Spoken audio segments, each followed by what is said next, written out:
Hey, this is Leach with Simpson Math, and in this video, we're going to be going over Lecture B9 from my statistics class.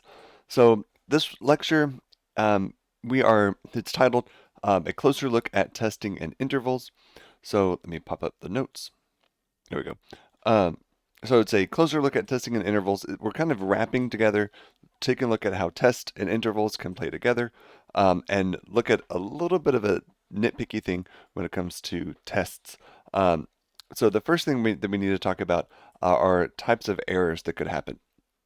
So we understand that I could take a fair coin, flip that coin, let's say 50 times, and properly be doing everything correct, no shady business, and out of dumb luck, get a really weird result, get like, let's say, 65 heads out of those coin flips. I'm not doing anything wrong, but if I did a test, I could come up with a result with a really tiny p-value and conclude that that coin was actually not fair. But maybe it was a fair coin, and maybe I just got lucky, or from your perspective, you might think unlucky. So there's two types of errors that we could commit, and we creatively have called them type 1 and type 2 errors. I'll talk about in a minute how I keep them straight. But type 1 error is when in reality the null hypothesis, that's the first hypothesis, is true, but we make a mistake. But we err by making the wrong decision and end up incorrectly rejecting the null hypothesis. Notice I have wrong in air quotes. Um, we make the wrong decision. It's not that no one's making a mistake. There's no calculation errors. It's not a data entry error. It's just a dumb luck, kind of a bad luck error. So type 1 error is when the first hypothesis, so notice that connection, when the first hypothesis is true, but because of just random chance, we ended up making the wrong decision by incorrectly rejecting the null and going to the alternative. That would be a type 1. Type 2 error is when, in reality, the alternative hypothesis is true, the second hypothesis. But, again, we make an error, but in this case, our wrong decision is by incorrectly failing to reject the null. So do notice this connection. A type 1 error is when the first hypothesis is true, and a type 2 error is when the second hypothesis is true. So I kind of think of it this way again. So if we have our two hypotheses, HO, HA, our first hypothesis is the null, the second hypothesis is the alternative. So that's how I keep them straight. When in reality the first is true, but we reject incorrectly, that is a type 1. Type 2, the second hypothesis, the alternative, is true, but we make an error. That's the type 2 error. So you can think of a type 1 error as a false positive, and a type 2 error as a false negative. So, we've lived through a pandemic, so we're familiar with positive and negative tests.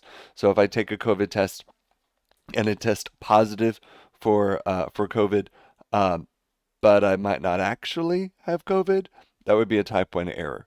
Type 2 error, if it comes back, if it says that I was negative, that I didn't have COVID, but I did actually really have COVID, that would be a false negative or a type 2 error. Some people like tables like this. So this is another way of kind of keeping these straight. I'm a fan of kind of writing it this way, where it's in reality what's happening and what decision did we make. So if in reality the null is true and I failed to reject the null, that's a good thing. That's a correct thing. We did not make a mistake. If in reality the alternative is true and we reject the null in favor of the alternative, that's good. That's ideal. But because of a few possibilities, some dumb luck, some things just might be harder to prove, and we'll kind of look at the nuance of that in a minute. Sometimes the null might be true, but this specifically would really be kind of a dumb luck. We just inadvertently, got one of those uh, unusual cases, but we deemed it so unusual that we concluded that the null was likely not true. That would be a type 1 error, and then same ways over here.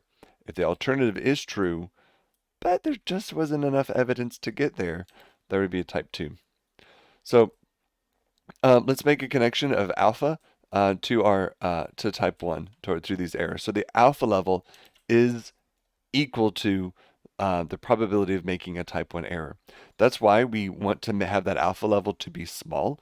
If we set alpha to be 5%, which is our default significance level, then there's a 5% chance that we commit a type 1 error when the null is actually true.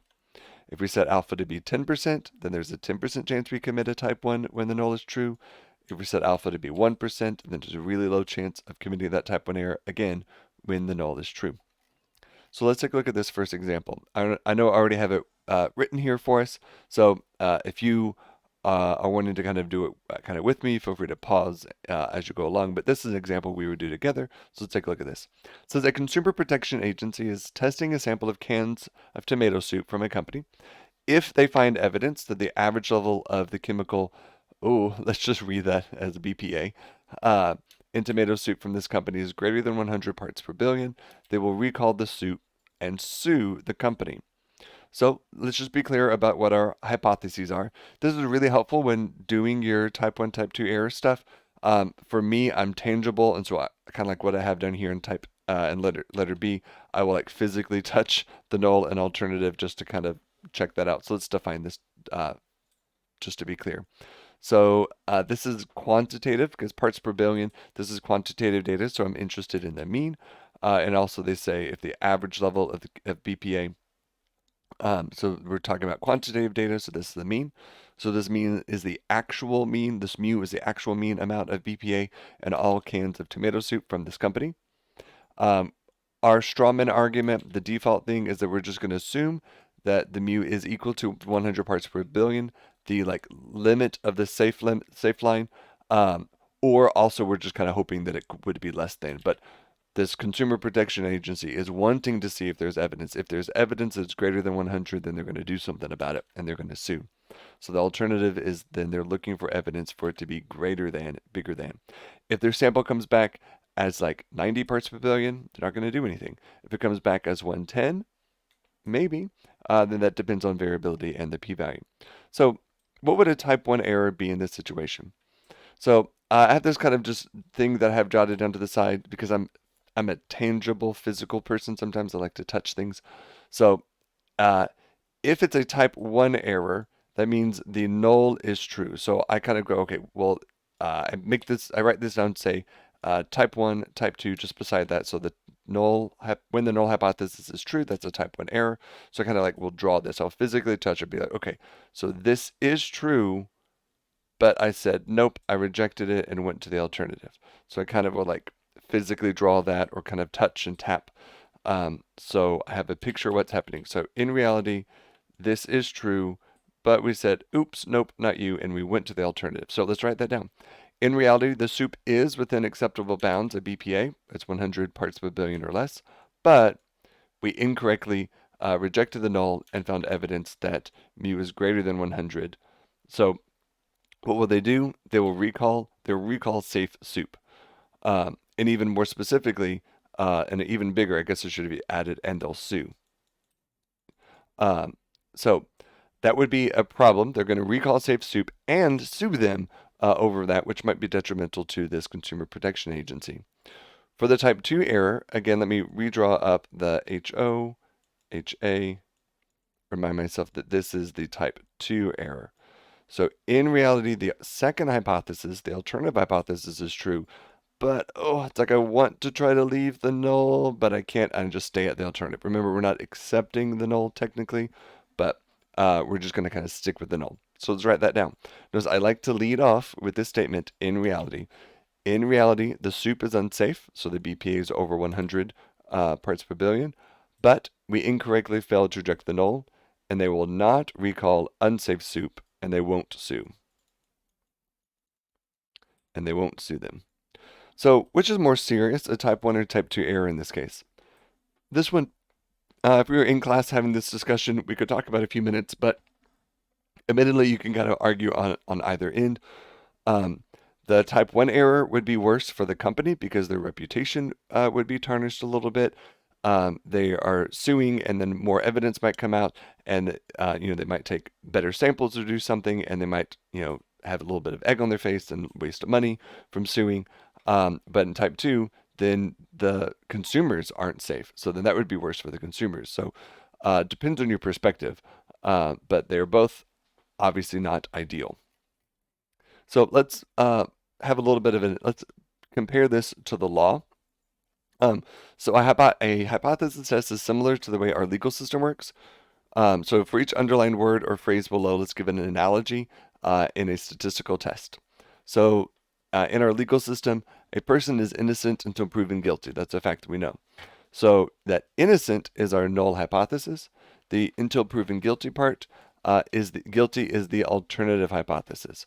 So uh, that is that phrase. So a person or our hypotheses, we are assuming the hypothesis, the null hypothesis is true until we have evidence and the evidence to go to the alternative hypothesis.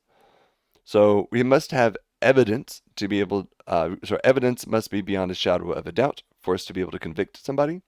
So our evidence is our data or the p-value. So the data which leads us to the p-value. And beyond a shadow of a doubt, that is the threshold, the line in the sand with which we, when we're on this side, we reject. If this side we're not. So with a small enough alpha, that's enough evidence as a line in the sand that's beyond our shadow of a doubt. So there are two kinds of conclusions we could make. We could say the defendant is declared guilty or the defendant is declared not guilty. If they're declared guilty, that's us rejecting the null and we have support for the alternative. If they're declared not guilty, that's us failing to reject the null and we don't have evidence for the alternative. Notice how this is phrased, not guilty. That is correct. Notice the conclusion does not come back innocent. Sometimes bad TV shows or movies will court movies and stuff will come back and say, oh, or news agencies especially will say, oh, this person was found innocent. They were declared innocent. No, because remember, we are assuming that they are innocent, and then we need to have evidence to prove that they're guilty. So since we are assuming that they are innocent, we don't have evidence that they are innocent. We are assuming they're innocent. So if there was just not enough evidence to determine them to be guilty, they might very well be guilty. There just wasn't enough evidence for that. So we never want to like just like how we never accept the null, we don't come back and say that they are innocent. And just like that, how these are two types of conclusions that could be made. Each of these conclusions could be a mistake. So if we convicted an innocent person, well, if the null hypothesis is that they're innocent, so in reality they are innocent, but I made a mistake, that would be a type 1 error. If the second hypothesis, the alternative hypothesis, is true, but we made a mistake by not convicting them, that would be a type 2 error. So again, we could get into a discussion about which one is better, which one's worse. We're getting into an even more heated probably conversation than that, and then people's feelings start mattering, especially if it comes to like what type of crime it was. But that's why in the court of law we try to really reduce this type 1 error because it's arguably probably worse, I would say, for an innocent person to be put in jail. Because with either error, a guilty person is released. But a type 1 error sees somebody in their place in jail, and it sees so that innocent person's life is ruined, and then people have a false sense of security, thinking that especially if it's like I don't know a serial murder or something that they are still that the guilty person's been put away when they haven't. So that we kind of lean towards the type 1 error being worse. So that's why we want to make sure that we have a small chance that happens as possible. It might be helpful also just to put into perspective, even though this isn't the question, about pregnancy tests. So kind of like with like COVID tests, but let's put this from the perspective of a pregnancy test. The null hypothesis when you take a pregnancy test is that you're not, especially if we're talking about like the over-the-counter pregnancy test, is that you're not pregnant. But then the P-stick has to have the right hormones or chemical compounds have to be present for it to activate in the like second line or the plus or whatever shows up. Same thing with the COVID test. It has to have enough of those proteins that it finds for those things for something to activate and to be like, oh yes, those things are here.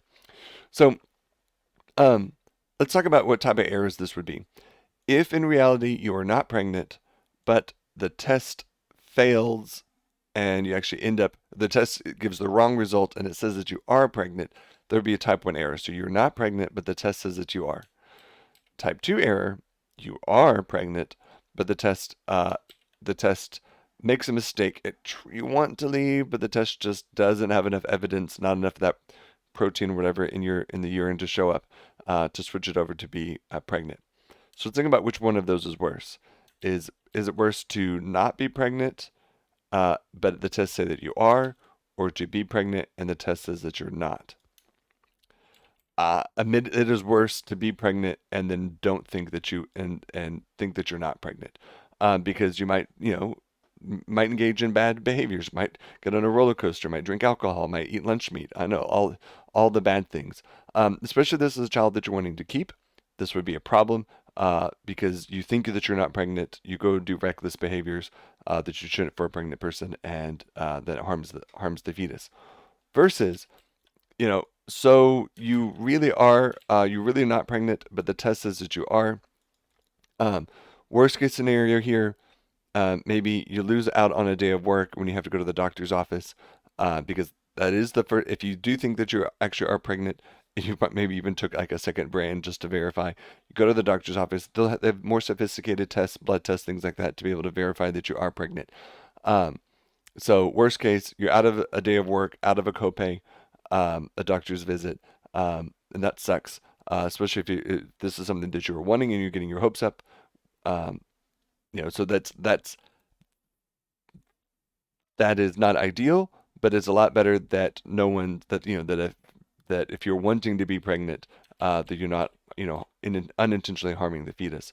So manufacturers of the pregnancy test actually err on the side of reducing the likelihood. They would be okay with it. They're more okay with the type 1, so they're like okay with some type 1 errors, but they really try to reduce the type 2 errors.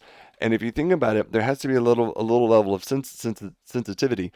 If they if you decrease the likelihood of a type 2 error, you're inadvertently going to be increasing the likelihood of a type 1, because if you're making it easier for the little plus symbol to react with the proteins in the urine. If it's easier for that to happen, then it's making it easier for a false positive to happen. But they'd rather have that than it come back that they're like, well, I took a pregnancy test and it said I wasn't. So they'd rather err on that to be lower. So let's take a look at this this situation. So we're switching gears a little bit to talk about the different types of kind of conclusions that we can make. So I'm going to flip a fair coin, and that fair coin is actually going to be my wedding ring. So my wedding ring has just off center is this little bit of onyx wood surrounded by that metal. And yes, let me switch back to the document. There is, let me zoom in. There is engraved inside my ring is a little mathematical equation. So this is square root of -1. That is a lowercase I, or that's the imaginary number. That's I. This is less than 3. That is a heart. And this is an integral from 0 to u dx, which simplifies to just u. So this simplifies to just I heart you. And if you look below in our Simpson Math logo, this integral right here, this is the mathematical symbol that we're using to represent that kind of S in the Simpson Math. So this simplifies to I heart you. For some reason, we ever need to get new rings, which I've gained a little bit of weight, and this is a little bit tight on my finger.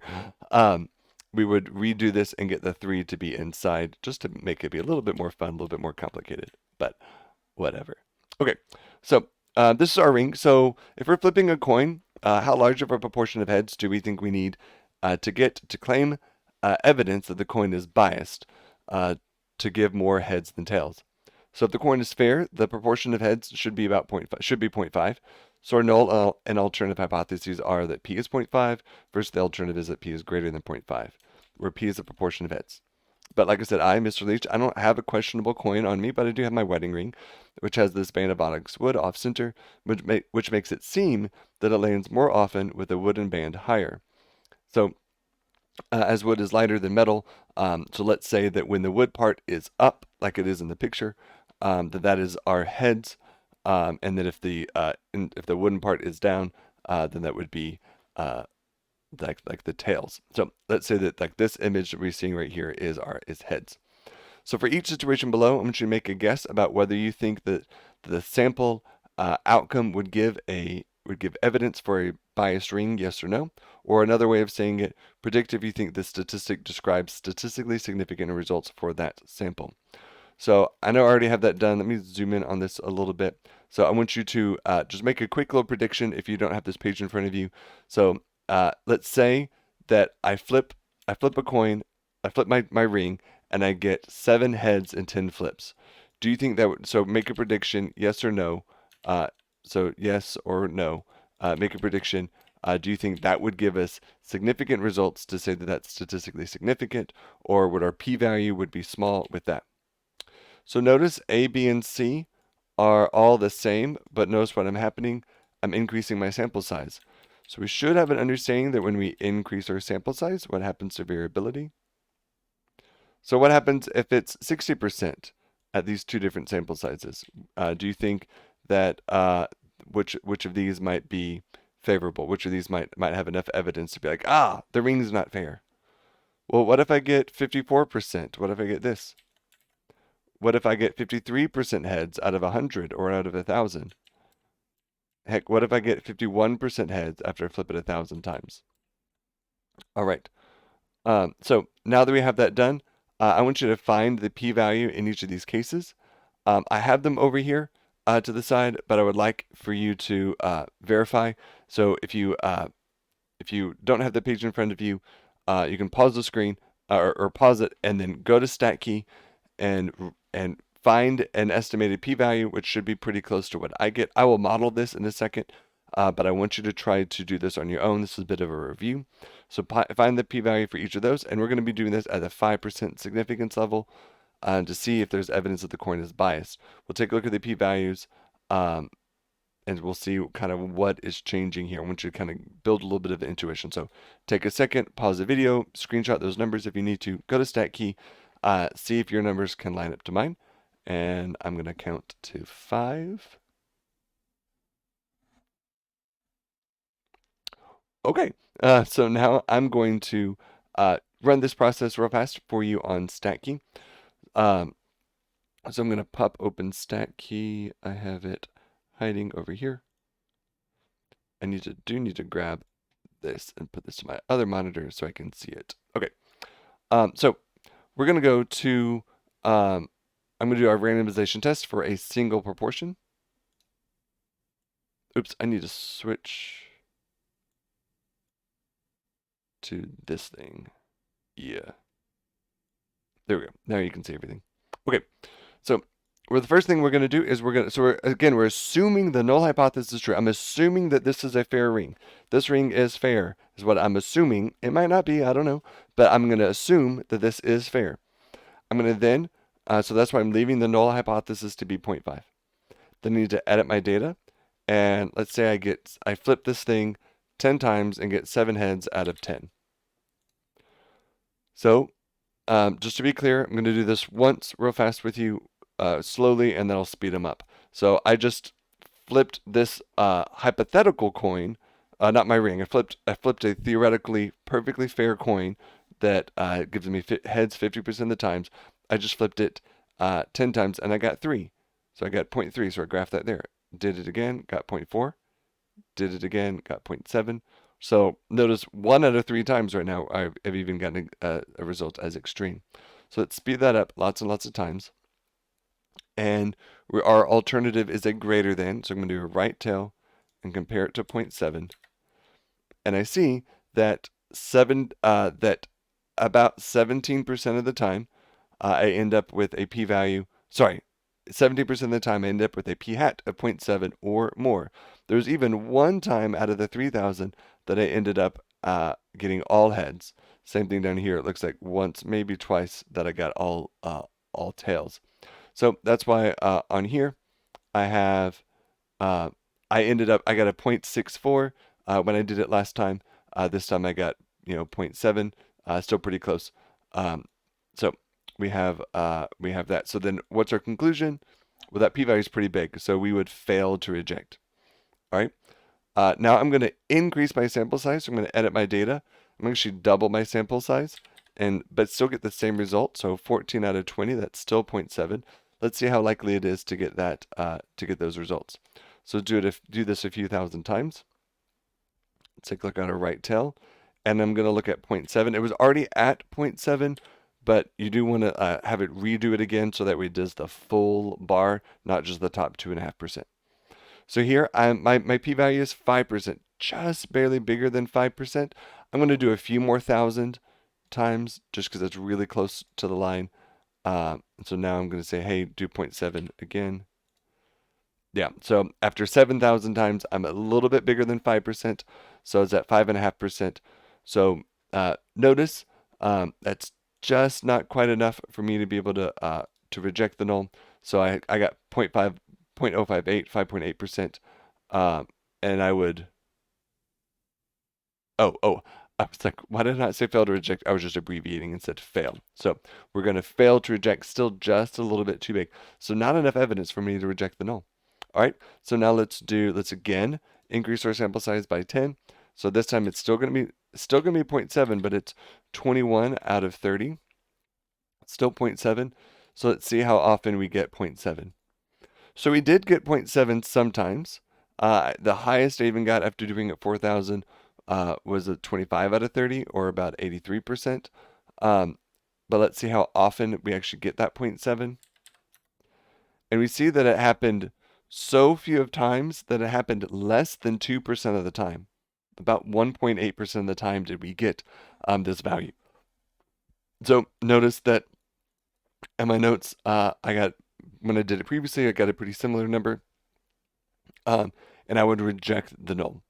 So I have this no, yes, just to kind of line up with our prediction of, remember the question was, do you think it's statistically significant? It is statistically significant if our p-value is low and we would reject the null. It is not statistically significant if we fail to reject.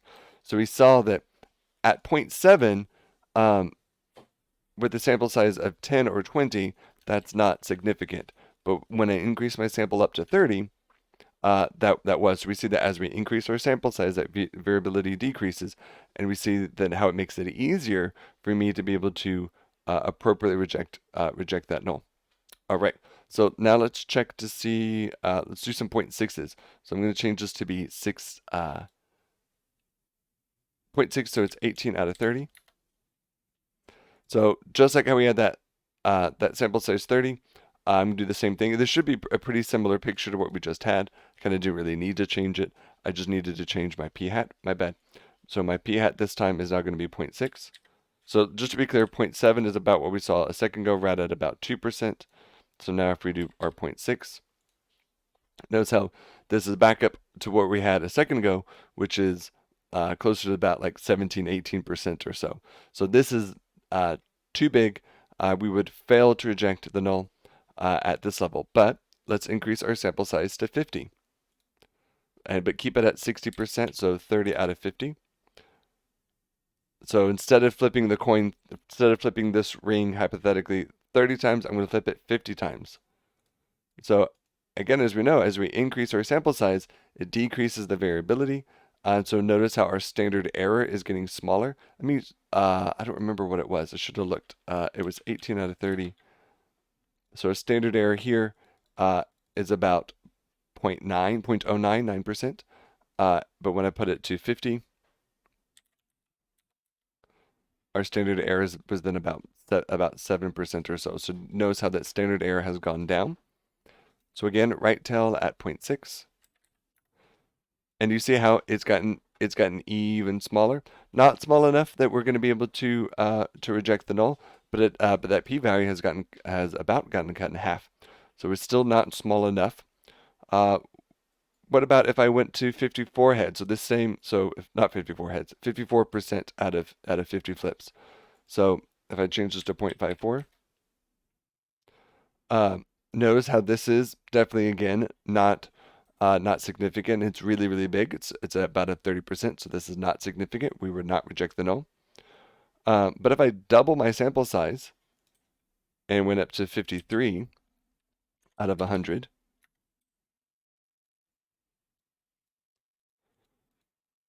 so I got a little bit even smaller from 54 down to 53. And notice that when I double my sample size, my standard error isn't quite cut in half. Remember, it takes the sample size to be 4 times bigger for it to be cut in half. So I'm comparing this to be 53. So it's just a skosh bit smaller. Let me put this back up so you can see these numbers again. So we just did these two. So we saw that when it was 54%, it was about 33. Our p-value was 33%. I would still fail to reject. I double my sample size, and even went a little bit closer to that 50% mark, and my p-value went down just a little bit. If I would have left it at that 54, you would see how it's a good bit lower. Let me put it back. Let's put it to 54. Oops, I put 0.53 again, 0.54. So do you see how increasing our sample size from 50 to 100, 0.5, with a p-hat of 0.54, it went from 33% down to 23%. But we can, I guess, like in our problems, we can scooch a little bit closer even, and whatever. Okay, now I'm comparing this 53 with 100 to now I want to compare this 53% a p-hat of 0.53 to 1,000. So I'm going to make my sample size jump up a whole lot. So 530 out of 1,000. So this is the same proportion that just gave me this 30% p-hat. I'm sorry, yeah, 30% p-value. Let's see what happens. So if I flip my ring 1,000 times, and I want to see, and let's say I end up getting 530 heads out of 1,000. Let's see how likely that is. So 0.53, and check that out. It went from about a 30% p-value to about a 3% p-value. Because again, as our sample size is increasing, the variability decreases. So this definitely is significant. So if I flip the coin, my ring 1,000 times and get 530 heads, I would deem that this ring is not a 0.5% chance of getting a head. Then again, what about if it would be 0.51? So, yeah, 0.51. We'd see that 51%, that is not enough. I would have to drastically increase my sample size a whole lot. Just out of curiosity, let's see if I can. Let's do 500. Let's do out of 10,000. Let's see if this would work. This isn't in the notes. This is just for fun. So if I flip this 10,000 times, and I compare to 0.51. Yeah, this was 10,000. If I flip this ring 10,000 times and got 5,100 heads, then that would be enough. That would be enough evidence for me to reject the null and say that this is not a fair coin or fair ring for flipping rings. All right, so let's go back to the notes. So basically, as you're seeing that, in order for me to be able to see that the head is, if it's super unfair, if it's like a 70% chance that I get a head when I flip my ring, it would only take me 30 flips for me to be able to probably be able to show that. If it was something in the 50s, so just a few percentage points above, I would need to kind of flip this about 1,000 times for me to be able to show that. So the closer that our results are to our hypothesized value, the more evidence it's going to require for us to be able to show. The greater the sample size it's going to take, the harder it is to show. So that's kind of that kind of connection there. That when it comes to our tests and the relationship between our like kind of type 1, type 2 error, you saw earlier that we said that our alpha is explicitly linked to our type 1 error. So if the null is true, the likelihood that we commit a type 1 error is set to that 5%. So we saw that all these times that I would have rejected the null, all those times that we might reject the null, that was when, that's kind of what we're assuming that the null hypothesis is true. Actually, let me rewind, pause. So all those times that we saw all these dots, let me come back over here. All these dots that we see here, all of these are from times when the null hypothesis, when p is 0.5. So notice I could randomly, once I got a number way up here, that might have just been random chance. I'm sorry, that actually was random chance because that happened. But if I observe in reality when I flip my ring 1,000 times, if I get this 51%, that's what I'm comparing that to. So we're seeing what could happen just by random chance if the null is true. All right. And so then we see that it takes more and more evidence for me to be able, more and more a greater sample size for me to be able to reject the null if it actually is false. And so this is kind of a reflection of the type 2 error a little bit. Okay, that's a little bit too much in the weeds. We're going to kind of move on. So a little bit of a caution here. So when multiple tests are conducted, if the null hypotheses are all true, the proportion of all the tests that will yield a statistically significant result just by random chance is about alpha, the significance level. So that's what we've said, that if the null is true, if I set my alpha to be 5%, about 5% of the time, we're going to accidentally have enough evidence to reject the null. So often, the one problem with this, though, is that often only significant results are published. Published meaning in academic journals, universities or like colleges are like, hey, look, our biology department ran this experiment and produced this result. Let's tell the media about it. They're only really going to be telling people about things if things are significant, if things are interested. If many tests are conducted, then some of them will be significant just by chance, and it may be only these studies that we hear about. So in reality, really, we should make sure that if someone runs a test to try to find something and they don't get good evidence, they should kind of report that, because otherwise it's really easy for us to only be hearing about these significant results. So one, you'll see a lot of homework questions about this. So let's say I see I have these. I collect some data values, and I have like 10 variables, and I'm comparing them against these 10 variables. And so I can do like 100 different tests. And if I'm assuming, again, we're assuming that the null is true, because that's what we do with all of these. If in fact the null is true, and these 100 different relationships that I'm comparing, none of them are actually significant. Just out of dumb luck, 5 of those 5 of those 100 tests, so 5%, should give me a small p-value just out of dumb luck. So the problem with that is then statisticians, researchers can go, oh, look at these 5, look at what just happened. But really, it just might be kind of luck that you're looking at.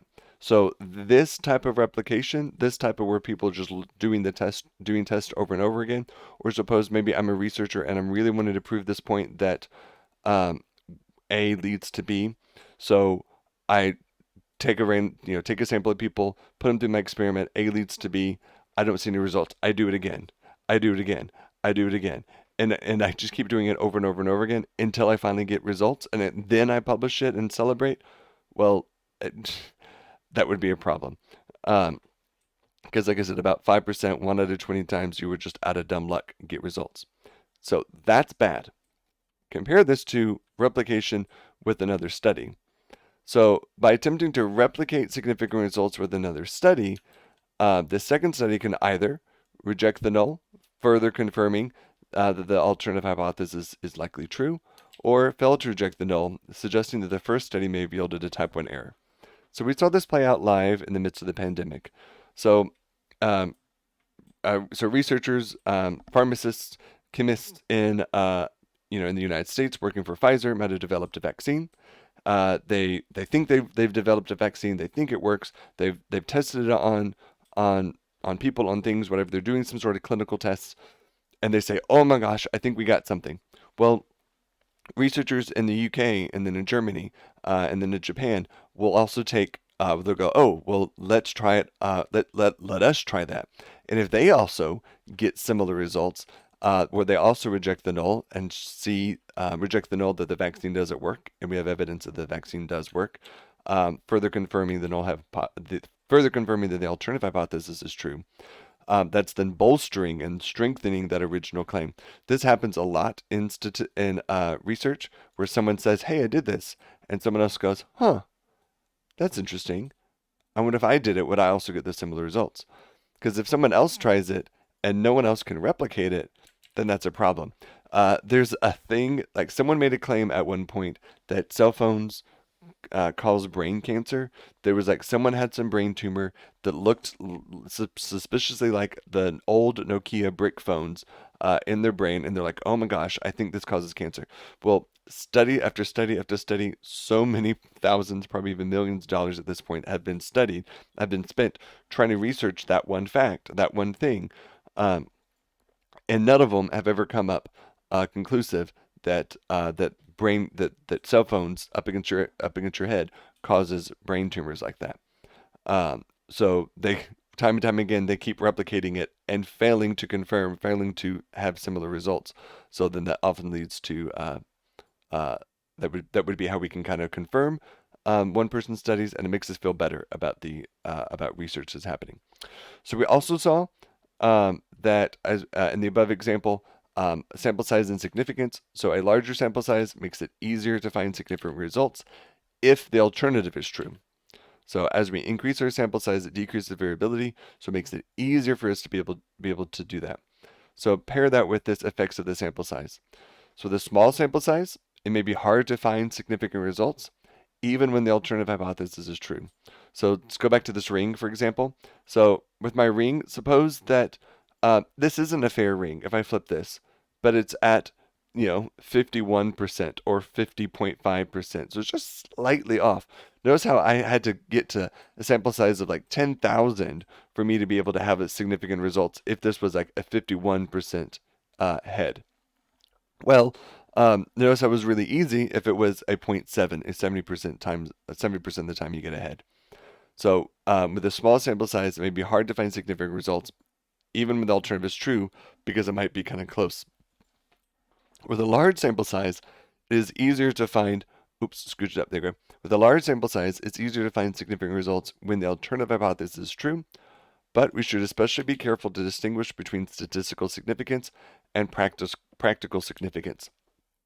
So let's talk about this statistical significance and practical significance. I've told you about my friend Jen, who likes the yellow M&Ms. I put her to the test about that. She literally spits out the oranges because she says they're gross. So she's one of my friends from college, um, and a few months ago, I was talking with her because she's working on her master's in public health, and she was doing this graduate level statistics course, and she was looking at this data, trying to see if there was a relationship between the average age at which a girl, like a teenage or even younger girl, gets their first period, and then and other socioeconomic factors. So she was kind of hypothesizing that those in lower socioeconomic, poor, stressful situations, maybe less health. Maybe they might be less healthy because of maybe access to food and medical care or whatever, or also just the stress and burdens of just growing up in that type of environment and lower socioeconomic environments, that they tend to get their period at a younger age. Because when you get a period at a younger age, then you're able even start reproducing at a younger age, and then these kind of cycles can kind of continue. Like it just becomes, cycles of things can kind of cycles of poverty and stuff can kind of start reproducing. So she was looking at when she was looking at a bunch of different variables. And again, I cautioned her, I said, be careful looking at a whole bunch of variables because, yes, if you just start pairing things up and then finding results, make sure that those results make sense. And so that we did that. So she saw it was almost significant, but the p-value was like 12% when we compared um, a girl's the age of her first period and her mother's. Oh, no, no, no. The age of her first period and that girl's eventual degree. So we asked adult women, hey, adult women, what's your highest level of education? High school, associates, bachelor's, master's, doctorate. Oh, and can you recall how old were you when you got your first period? Like how old were you? 10, 11, 12, whatever. So we have that documented. So we compare those two. So there was a little bit of a relationship, but not enough for it to be significant. And this is likely because women are able, there is some potential mobility. Even if you are low socioeconomic, you can still get a higher education. But when we compared um, the age at which a woman got her first period and her mother's level of education, which signifies often their socioeconomic level, there was a significant p-value there. It was low enough because the women who had lower education tended to have girls who had period at a lower age. Even stronger is than when we compared, they did have access to data of whether they were on like free or reduced lunch, if they got public assistance for their lunches. So if they were on free or reduced lunch, meaning they were lower socioeconomic, um, and the age at which their first period, and that was a very significant. It was like a .000 kind of p-value. So there definitely was a relationship. So we have that statistical significance going on. And again, we cautioned her about multiple tests, but those relationships kind of made sense. The more you drill down to the socioeconomic level, the more evidence that we saw. But the difference between the two, and I had to ask her, I said, "Is that practical?" Because the difference was like on average like 3 months or something like that. It was like the difference between the lower socioeconomic group got their peer like 3 months on average earlier than the other group. And so I was questioning her just to make sure it's like, yes, there's a difference, but is 3 months that big of a deal? But I was like, at the risk of mansplaining, help me understand, is that 3 months difference that big of a deal? And she said that it was, and she went into all those reasons why. So the point is, something could be statistically significant. Like if I flip this coin 10,000, my ring 10,000 times, I might be able to prove that it's not a fair ring, but the proportion of heads might be like 50.2% or something like that. Big whoop that it's not right at point 5. So you have to make sure that it's careful that you're not mixing statistical significance, that's low p-value, and practical significance, meaning it might actually like, does it really make that big of a difference that we actually do something with that? Um, all right. So we called something, I don't know if I actually defined it here, but something called the effect size. The further away the actual population proportion is from our hypothesized one, the easier it is for it to reject that null. It's easier because with smaller sample sizes, it's able for us to be able it's more feasible and for us to be able to see that. So again, with the ring, if I flip it, if this is actually like a 70% chance, if in reality the actual p is like 0.7, really easy to be able to prove that, than if it's like 51%. All right, so just as a bit of a review, we have lots of like different randomization dot plots that we've created in Unit B. So let's jot this down to get the difference between these three types of distributions to make sure we're clear. So first is we talked about sampling distributions. Um, so sampling distribution is when, for some reason, we either know or we assume that we know the population. So those distributions are where we produce a bunch of sample statistics from a population. So that's why they are centered at the true value of the population parameter. All right. The other is then what we spent the week before talking about bootstrap distributions. So bootstrap is when we take a sample, assume that the population is many, many, many copies of that.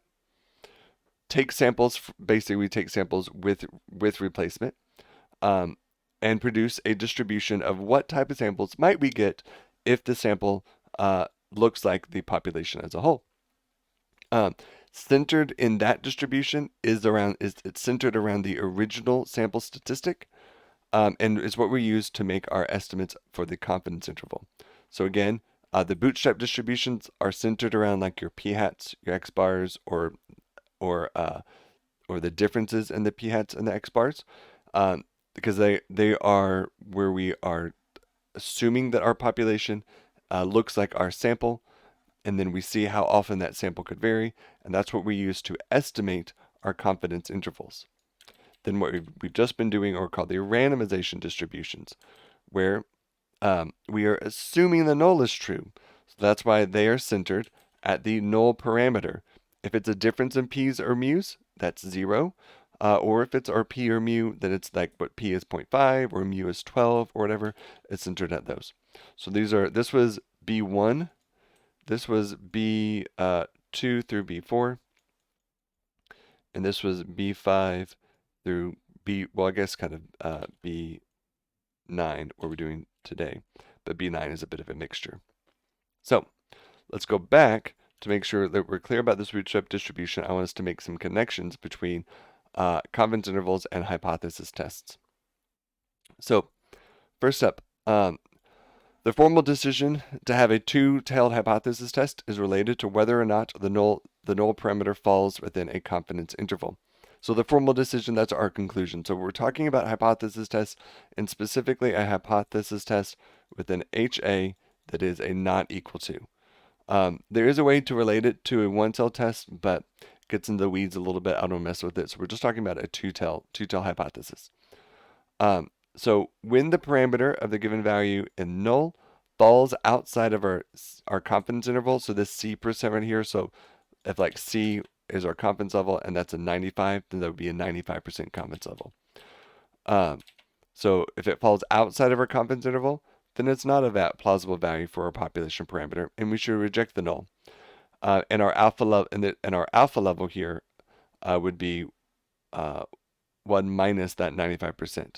So if, like I said, this was a 95% confidence interval, 1 or really 100 minus the 95% would give us that 5% alpha. All right. When the parameter value specified by the null falls inside the confidence interval, then it is a plausible value for the parameter, and we should not reject the null at that level. So again, if I have a 99% confidence interval, then that leads to a 1% alpha. If I have a 90% confidence interval, that's a 10% alpha. There's a relationship between those two, and that's what I've spelled out here. A 95% confidence interval has a 5% confidence significance level. In a two-tailed test, 90% confidence interval for 10 and 99 for a 1. All right, so let's see that in practice. So let's say we find a 95% confidence interval for the mean body temperature of mu to be between 98.5 and 98.47. What's the conclusion of the test if I want to test if the mu is 98.6 versus the mu is not 98.6? And then what's our significance level? So first, if it's a 95% confidence interval, our significance level would be alpha is 5%, 0.05 or 5%. And then what's the conclusion of the test? Oh, I don't actually have it answered right here. So where is 98.6 in this interval? So if I have like a number line right here, and here is, I'm a little bit out of room. Let's put it up here. If here is 98.05 and this is 98.47, where is 98.6? Well, notice that 98.6 is up here. My interval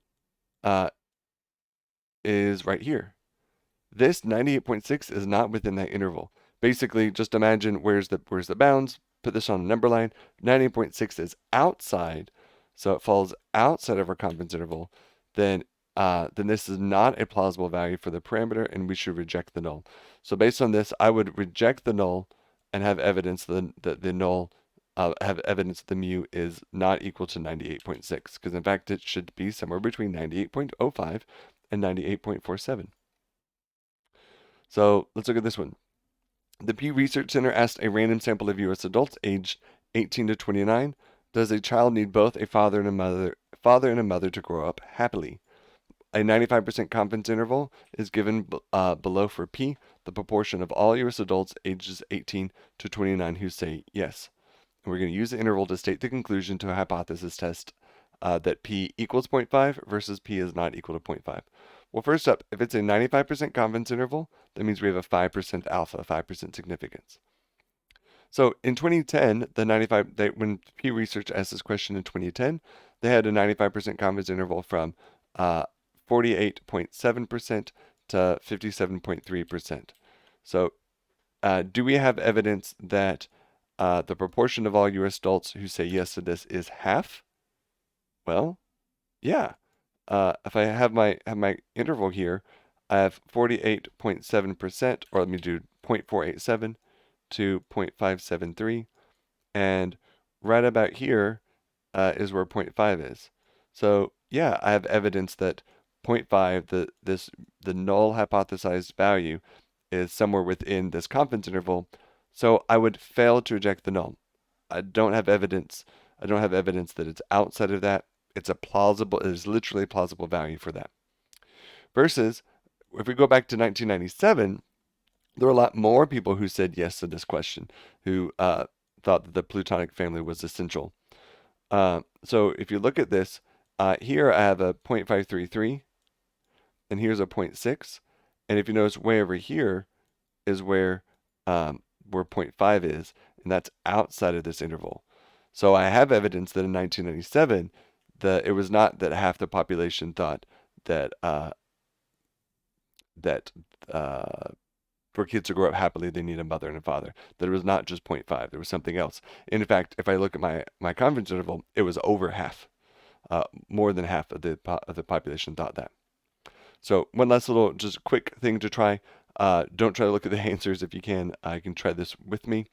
So using confidence interval given, indicate the conclusion of the test and indicate the significance level. So if I have a 95% confidence interval for a mean, mu is between 12.5 and 17.1. And we're testing that mu is 18 versus mu is not equal to 18. So what's my alpha?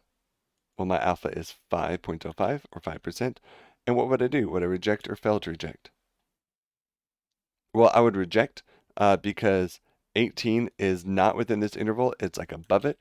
So I would reject the null. I don't have evidence that the mu is 18. In fact, I have evidence that mu is not 18 because I'm 95% confident that mu is 12.5 to 17.1. That's not 18.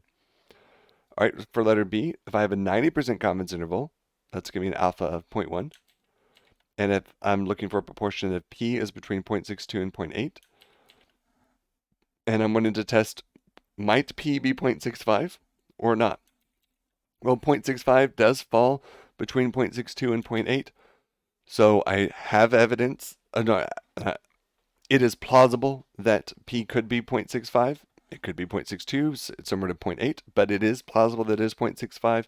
So I don't have evidence to reject, so I failed to reject the null hypothesis. Lastly, a 99% confidence interval, that's an alpha of 1% or 0.01. And I'm looking at the difference of proportions, and this confidence interval takes me from negative 0.1 to 2. When we're often looking for the difference of proportions, notice the number that I'm looking for when I'm comparing P1 to P2 is 0.